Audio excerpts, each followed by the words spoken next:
সব সময় কিন্তু ঠান্ডা ঠান্ডা ভিডিও শেয়ার করা হয়, তার মানে 1 দিন আগের ভিডিও শেয়ার করি। আর আজকে এইমাত্র রান্না করেছি, এখনই ভিডিও এডিট করার জন্য বসে গেছি। অনেক মজাদার লোভনীয় 2টা রেসিপি আজকে আপনাদের সাথে শেয়ার করব। প্রিয় ভাই বোন বন্ধুরা সবাইকে আসসালামু আলাইকুম এবং আদাব। সবাই কেমন আছেন? আশা করছি অনেক বেশি ভালো আছেন। আপনাদের দোয়া ভালোবাসায় আল্লাহর অশেষ রহমতে শুকর আলহামদুলিল্লাহ আমি ভালো আছি।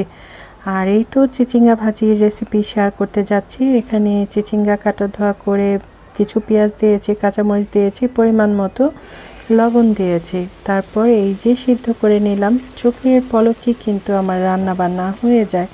তো এখন কি করতে হবে, এখন হচ্ছে ভাজিটা বাগার করার পালা।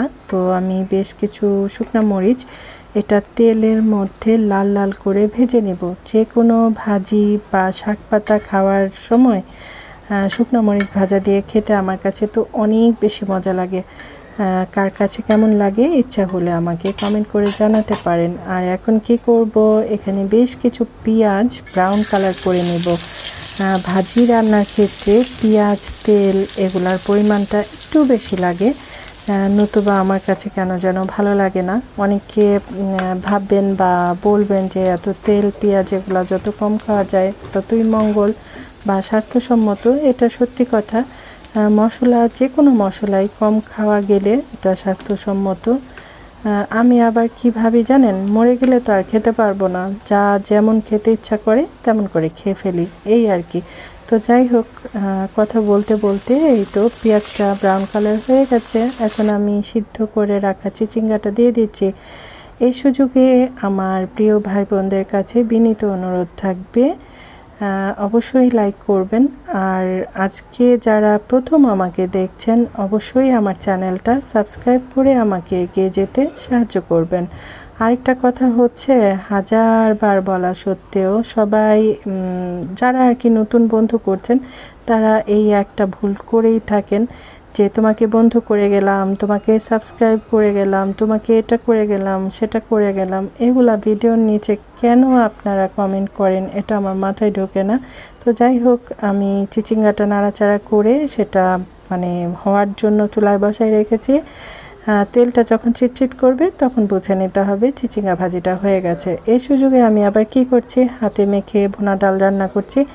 এখানে যথেষ্ট পরিমাণ পেঁয়াজ দিয়েছি, আদা রসুন বাটা, হলুদের গুঁড়া, মরিচের গুঁড়া, ধনিয়ার গুঁড়া, লবণ সব কিছু একসাথে দিয়ে তেল তো দিয়েছি, আসলে কোনটা বলছি কোনটা ছেড়ে যাচ্ছি সেটাই ভুলে যাই, এই হচ্ছে অবস্থা। তো খুব ভালো করে ঘষে ঘষে মেখে নিতে হবে। পরিমাণ মতো অল্প করে পানি দিতে হবে, যেহেতু এটা ভুনা ডাল হবে। খুব বেশি পানি হলে এটা আবার পাতুরি ডাল হয়ে যাবে। ডালের কত ধরন আছে তাই না? তো যাই হোক, এখন আমি ভাজিটার লবণ চেক করেছি, লবণ চেক করে দেখলাম আরেকটু লবণ লাগবে, সে কারণে অল্প করে একটু লবণ দিয়ে দিলাম।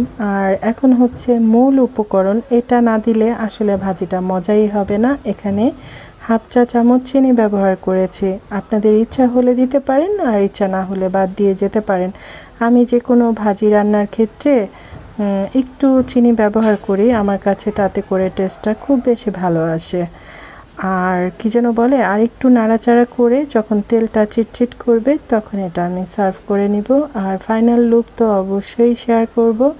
আরেকটা কি যেন একটা ইম্পর্টেন্ট কথা বলতাম, সেটা তো ভুলেই গেছি। তো যাই হোক, ভাজিটা হোক। আর এই তো ভাজিটা হয়েও গেছে, তারপর আমি একটা প্যালার মধ্যে সার্ভ করে নিলাম। অনেক বেশি সুন্দর হয়েছে। এই ভাজিটা রুটি পরোটা দিয়ে খেতে যত বেশি ভালো লাগে, ভাত দিয়ে খেতেও তত বেশি ভালো লাগে। তো আপনাদের যদি ভালো লেগে থাকে আমার মতো করে ভাজি রান্না করে খেতে পারেন। অনেকে ডিম দিয়ে ভাজি করে, চিংড়ি মাছ দিয়ে ভাজি করে, একবার এমন সাদা করে ভাজি করে খেয়ে দেখবেন কেমন। আর এই যে ভাজি রান্না করেছি তারপরে এই দেখেন তেল থেকে আমি কিন্তু ছেঁকে ছেঁকে তুলে নিয়েছি। তেল সহ খাওয়াটা স্বাস্থ্যসম্মত না।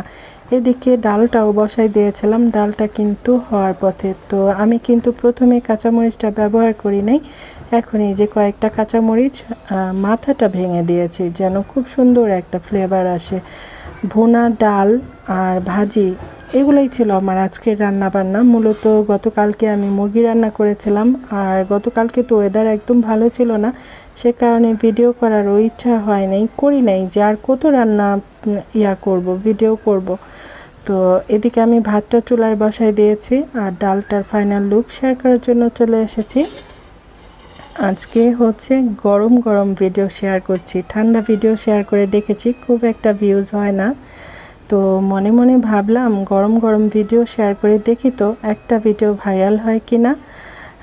আমরা তো ভাইরাল হতে পারবো না, এখনও হব না, পরেও হব না, সবই জানি, কিন্তু তারপরও আর কি মনে কষ্টের কথা মাঝে মধ্যে মুখ ফসকে চলে আসে। তো আমার আজকের ব্লগ ভিডিও আপনাদের কার কাছে কেমন লাগলো? আজকে মূলত রান্না বান্নাই শেয়ার করলাম। সবাই খুব বেশি বেশি ভালো থাকেন, সুস্থ থাকেন, আমার জন্য দোয়া করবেন। আল্লাহ হাফেজ, আসসালামু আলাইকুম।